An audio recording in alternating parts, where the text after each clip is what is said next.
Hello students. आज की इस वीडियो में आज मैं कक्षा 11वीं वाले विद्यार्थियों को प्रश्नावली 1.2 के आगे के प्रश्नों को बताऊंगा। इससे पहले वाले वीडियो में मैंने प्रश्नावली 1.2 के एक के अंदर जितने भी प्रश्न थे उन सभी प्रश्नों का उत्तर मैंने बहुत ही सरल तरीके से आप लोगों को दे दिया है। अब इस वीडियो में मैं प्रश्न क्रमांक 2 से आगे बताते जाऊंगा। तो चलो प्रश्न क्रमांक 2 को यहाँ पे मैं पढ़ता हूँ। आपको प्रश्न क्रमांक 2 जो है वो बगल में डिस्प्ले होते हुए दिखाई देगा। ये जो प्रश्न क्रमांक 2 है, निम्नलिखित समुच्चयों में से कौन परिमित और कौन अपरिमित है। तो यहाँ पे परिमित और अपरिमित के बारे में जिक्र किया गया है। परिमित और अपरिमित के बारे में थोड़ा सा मैं यहाँ पे बता देता हूँ कि कौन परिमित होगा और कौन अपरिमित होगा। देखो, जिनका मान हम निकाल सकते हैं ना, जिनका मान हम निकाल सकते हैं वो क्या कहलाएगा? परिमित संख्या कहलाएगा। ठीक है, वो परिमित कहलाएगा। और जिनका मान हम नहीं निकाल सकते वो अपरिमित है। तो चलो देखो, पहला प्रश्न क्या है? एक्स अक्ष के समांतर रेखाओं का समुच्चय।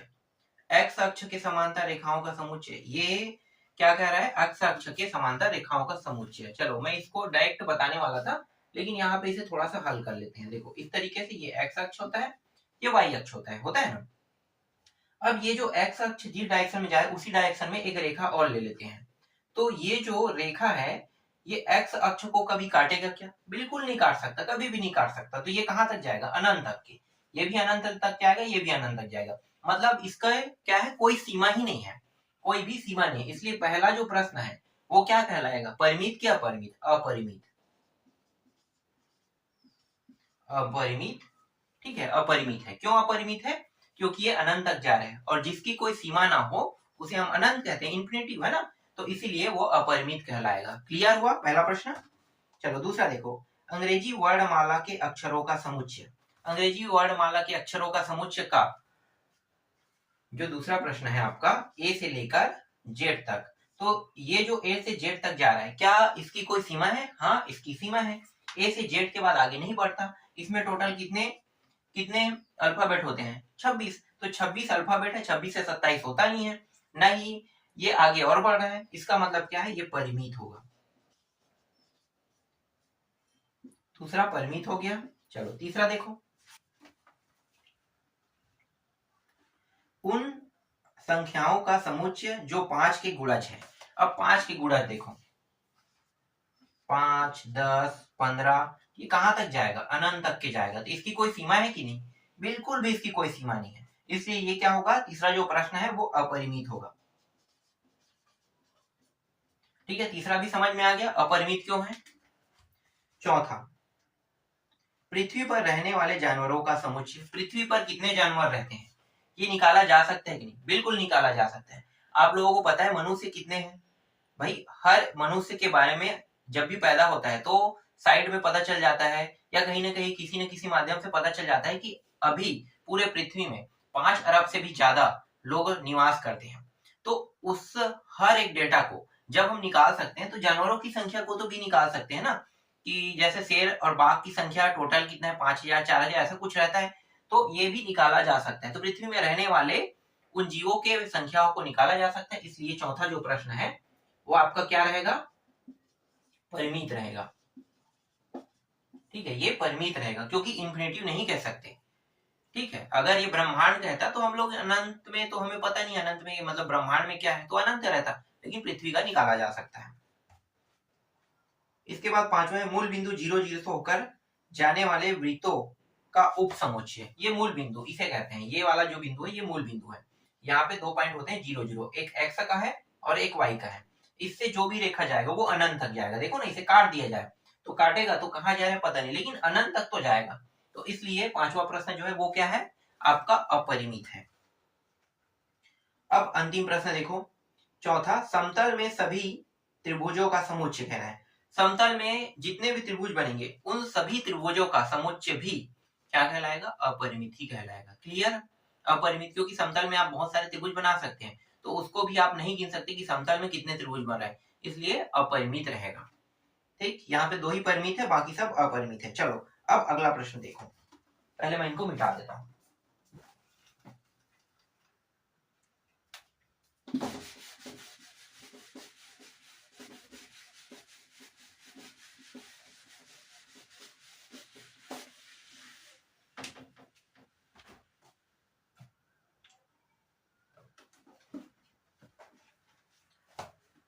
देखो तीसरा प्रश्न, नीचे दिए गए समुच्चयों में से समान समुच्चय का चयन कीजिए। यहाँ पे ए दिया हुआ है 2, 4, 8 फिर 12, बी का है 1, 2, 3, 4, सी है 4, 8, 12, 14 दिया हुआ है, डी दिया हुआ है 3, 1, 4, 2, ई है -1, 1 एफ है 0 ए, जी है 1 -1 और एच है 0 1। ठीक है, तो ये जो जितने भी समुच्चय दिए हुए हैं ना, जो रोस्टर फॉर्म में है, इन सभी को पहले लिख लेते हैं। ए कितना है, 2 है, 4 है, 8 है और 12 दिया हुआ है। ठीक है, बी लिखो, बी को लिखते हैं तो 1, 2, 3, 4 यहां तक। सी को लिख लेते हैं 4, 8, 12 और 14। डी 3, 1, 4, 2। ई -1, 1। F 0 alpha. फिर जी 1 -1 और एच 0 -0 1। ठीक है, तो ये दिया हुआ है। ये आपका तीसरा प्रश्न है। और इस प्रश्न में क्या बताना है, एक जैसे मान को बताना है, मतलब एक जैसा रोस्टर। तो देखते हैं 2, 4, 8, 12 कहाँ पे है। 2, 4, 8 देखो, यहाँ पे 4 और 8 तो है, 12 भी है, लेकिन 2 नहीं है। इसका मतलब ये दोनों तो मैच नहीं होगा, एक जैसा होना चाहिए, सभी मान दोनों में बराबर होने चाहिए। ठीक है, तो पहला जो है वो किसी के साथ मैच तो नहीं हो रहा है, मतलब ये वाला जो है इसको हटा दो, ये जोड़ा नहीं बना रहा है दोनों। ठीक है, क्योंकि इस जैसा और कहीं पे नीचे वाला तो नहीं है। अब आते हैं 1, 2, 3, 4। देखो 1, 2, 3, 4 है क्या, तो 3 है, 1 है, 4 है, 2 है। अगर मैं इसे सही से जमाऊं तो लाइन से जमाने पर 1, 2, 3, 4 ऐसा दिखाई देगा। तो देखो बी और डी, तो बी और डी यहाँ पे क्या कर रहा है, मैच कर रहा है, मतलब बी बराबर क्या है, डी है। एक तो हमें मिल गया है ना, एक जैसा हमें रोस्टर निकालना है, एक जैसे समुच्चय। तो देखो बी और डी तो निकल गया। अब फिर देखते हैं आगे, यहाँ पे -1 और 1 दिया हुआ है ना, तो -1 और 1 और कहीं पे है, देखो 1 और -1 यहाँ भी दिए हैं। तो अगर इसे जमा के लिखा जाए तो -1 को पहले लिख लो और फिर 1 को पहले लिख लो, मतलब बाद में। तो देखो ये दोनों भी आ रहा है, तो एक जैसा, ये क्या है, ई है और जी है। ठीक है, ई और जी भी एक जैसा है। फिर नीचे को देखो, एफ और एच, एफ और एच भी एक जैसा क्या, नहीं है। यहाँ पे 0 अल्फा है, यहाँ पे 0 तो है, लेकिन यहाँ पे 1 है, तो यहाँ पे अल्फा और 1 आ गया, इसलिए ये एक जैसा नहीं है। तो यहाँ पे हमें एक जैसे दो मान प्राप्त हुए हैं, एक है बी और डी और एक है जी, ई और जी। तो इस तरीके से प्रश्न क्रमांक तीसरा भी आपका बन गया। ठीक है, अब देखने वाले हैं प्रश्न क्रमांक चौथा। चलो पहले मैं इसको मिटा देता हूं।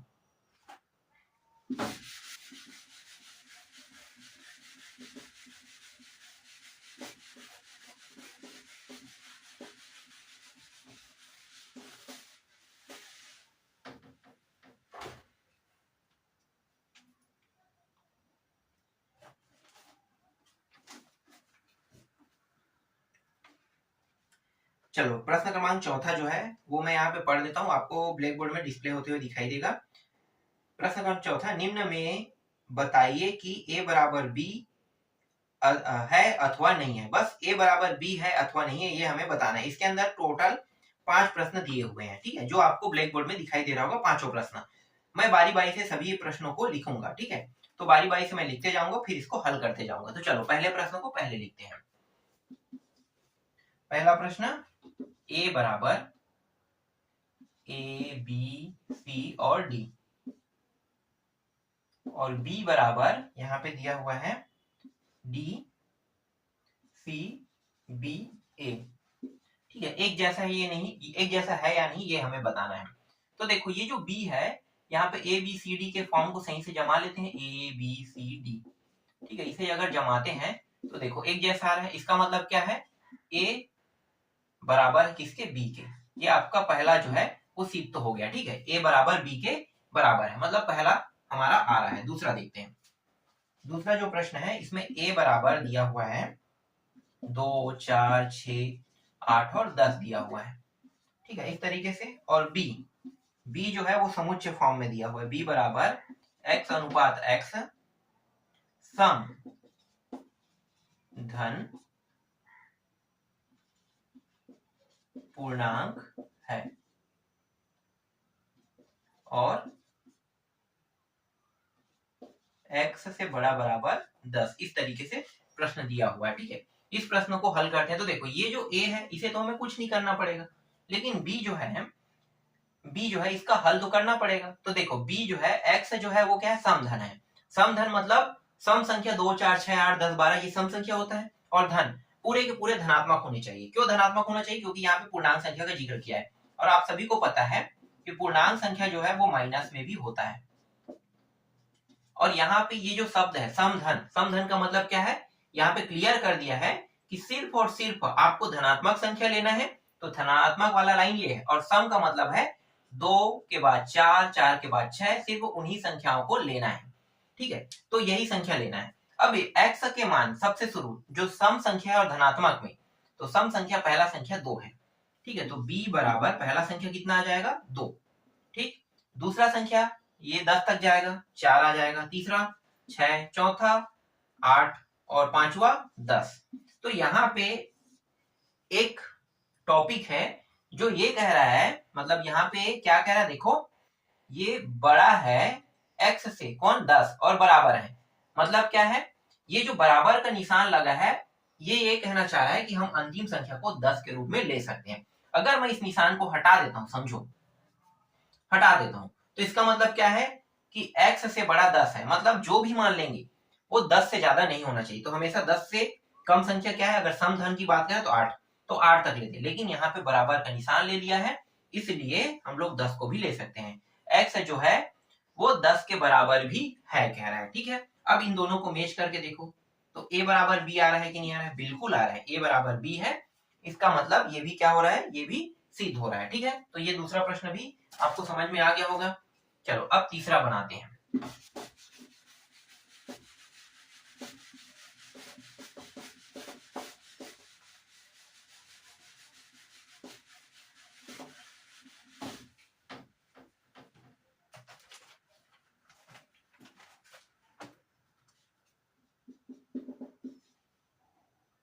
तीसरा प्रश्न कहाँ पे है, यहाँ पे है।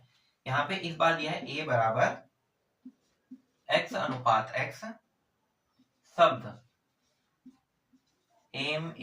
MARCH मार्च का अक्षर है, अक्षर है कह रहा है। ठीक है, इसके बाद b बराबर सेम ऐसी ही x अनुपात x शब्द चार्म CHARM चार्म का अक्षर है कह रहा है। ठीक है, इस बार ये चार्मक अक्षर है। तो a अगर शब्द को दे, मतलब a वाला जो टॉपिक है इसमें शब्द दिया है मार्च, इसको पहले लिख लेते हैं। ठीक है, a इसे रोस्टर रूप में MARCH, ठीक है, इस तरीके से हमने रोस्टर रूप में इसे लिख लिया। इसी तरीके से b वाले शब्दों को लिख लेते हैं। तो b वाले जो है वो चार्म को लिखो CHARM। ठीक है, अब यहाँ पे देखो C इसमें भी है ना, ऊपर में नीचे में है, H यहाँ भी है, दोनों में है, A देखो यहाँ भी है, ठीक है, R यहाँ पे है और M भी है। मतलब क्या है, दोनों में बराबर पाया जा रहा है, इसका मतलब A बराबर है B के। ये भी क्या हो रहा है, सिद्ध हो रहा है, इसलिए ये प्रश्न भी आपका बनता है। ठीक है, तो तीसरा प्रश्न भी कंप्लीट हो गया। चलो अब देखते हैं चौथा प्रश्न, इसे मैं मिटा देता हूं।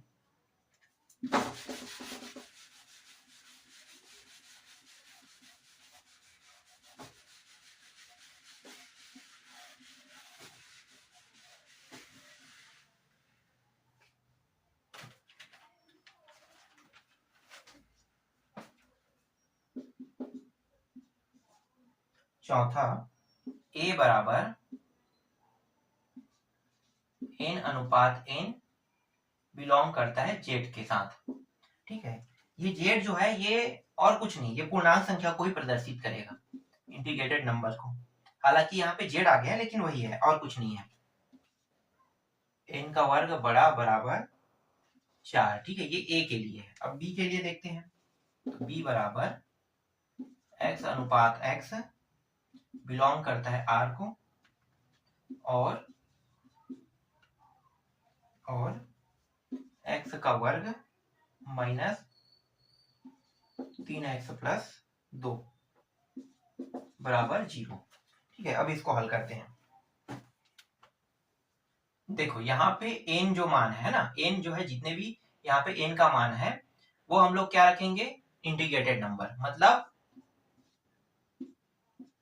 ये प्लस में 1 प्लस में 2 पूर्णांक संख्या को ये प्रदर्शित करे। ये किसको प्रदर्शित कर रहा है, पूर्णांक को ही प्रदर्शित करता है। ये -1 और -2। ठीक है, तो कई बार जेड से भी प्रदर्शित कर दिया जाता है और ये कंफ्यूज करने के लिए ऐसा होता है, ऐसा करते भी है।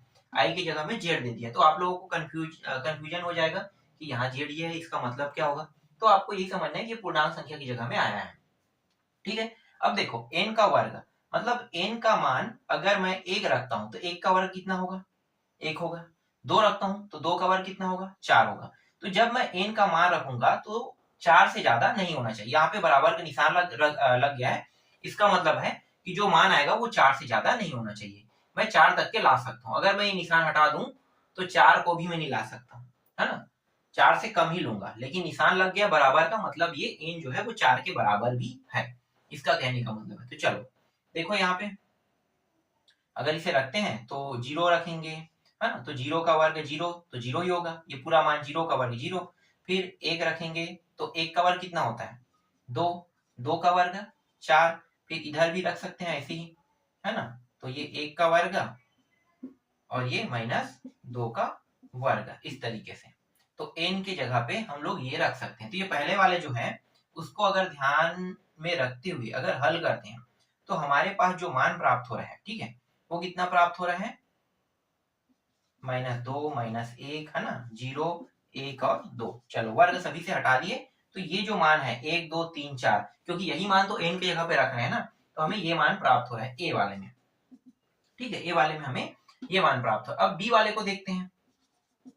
बी वाले को देखो तो यहाँ पे आर दिया है, आर मतलब ये जो गुणनखंड करेंगे ना, तो इसको प्रदर्शित करने पे तो एक्स की जगह पे आर मतलब पहले इसको गुणनखंड कर लो। तो एक्स का वर्ग -3x प्लस 2 गुणनखंड करते हैं तो ये हो जाएगा एक्स का वर्ग। इसको इस तरीके तोड़ेंगे कि जोड़ घटाने पर कितना आना चाहिए, -3 और गुणा करने पर 2, तो 2x - 1x मतलब x बस लिखो प्लस 2, जोड़ा बना के निकाल दो। तो यहाँ से x बाहर निकल जाएगा, फिर x -2, फिर यहाँ से -1, फिर x -2। तो यहाँ पे हमें प्राप्त हो रहा है x -2 और x -1। तो यहाँ पे 1 और 2 हमें प्राप्त हो रहा है। देखो 1 और 2 यहाँ पे प्राप्त हो रहा है। अब ए वाले रोस्टर में देखो -2 -1 0 1 2 प्राप्त हो रहे हैं, जबकि इसमें कितना प्राप्त हो रहे हैं, 1 और 2। तो क्या ये दोनों बराबर हैं?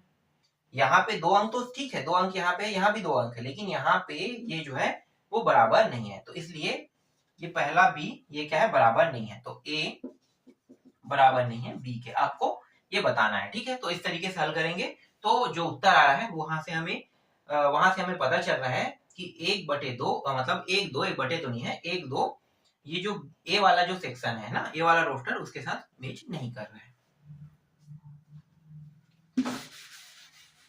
अब अंतिम प्रश्न देखते हैं, इसके बाद ये पूरा प्रश्नावली कंप्लीट। इसमें ज्यादा समझाने वाला कोई टॉपिक तो था ही नहीं, इसलिए मैं इसको जितना जल्दी हो सके उतना जल्दी कंप्लीट कर रहा हूँ। चलो अंतिम प्रश्न देखते हैं और अंतिम को भी लिख लेते हैं।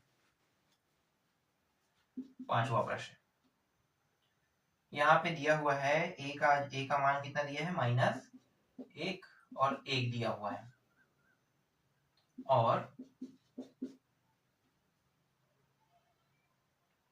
और b बराबर x अनुपात x बिलोंग करता है z के साथ, जिसमें x का वर्ग -1 बराबर 0। ठीक है, ये है। चलो इसको भी हल कर लेते हैं। यहाँ पे a वाला तो पहले से दिया हुआ है, तो a का मान हमारे पास अलग से मतलब हमें a का मान और अलग से निकालने की जरूरत नहीं है। ठीक है, ये इस तरीके से, ये माइनस में ये प्लस में, है ना। अब b वाले बस को हल करेंगे, तो चलो b को हल कर देते हैं। x बिलोंग करता है z के साथ, तो ये वाला मान हल कर दो। यहाँ पे तुम्हें x की कोई वैल्यू रखने की जरूरत नहीं, हल करोगे ऑटोमेटिक आ जाएगा। तो ये x का वर्ग -1 बराबर 0, तो ये हो जाएगा x -1। और देखो ये जो है यहाँ पे 2 का था ना, तो x वर्ग -1, तो आपको सर्व समीकरण से पता होगा x -1 और x प्लस 1 ये दोनों होता है, तो इसके जगह पे हम लोग क्या रखेंगे, x माइनस 1 और x प्लस 1 बराबर 0 ये रख देंगे। ठीक है, एक बार इन दोनों को हल करो तो x माइनस 1, तो माइनस में है तो ये मान किस में प्राप्त होगा, चलो x माइनस 1 बराबर 0 और दूसरे साइड x प्लस 1 बराबर 0, दूसरी बार इसको लेकर, तो x उस साइड जाके क्या हो जाएगा 1 और ये x उस साइड जाके क्या हो जाएगा माइनस 1 हो जाएगा, है ना। तो x के मान एक बार प्लस एक बार माइनस दोनों प्राप्त हो रहे हैं, मतलब यहाँ पे माइनस 1 में भी आ रहा है और प्लस 1 में भी प्राप्त हो रहा है। तो इस तरीके से b का मान, अब देखो a और b दोनों के मान क्या है, बराबर है, इसका मतलब क्या है a बराबर है b के। ये आपका अंतिम प्रश्न है। तो अंतिम प्रश्न भी इस तरीके से पूरी तरीके से कंप्लीट हो गया। नेक्स्ट वीडियो में मैं आपको प्रश्नावली 1.3 के प्रश्नों को बताऊंगा। तो आज के वीडियो में बस इतना ही।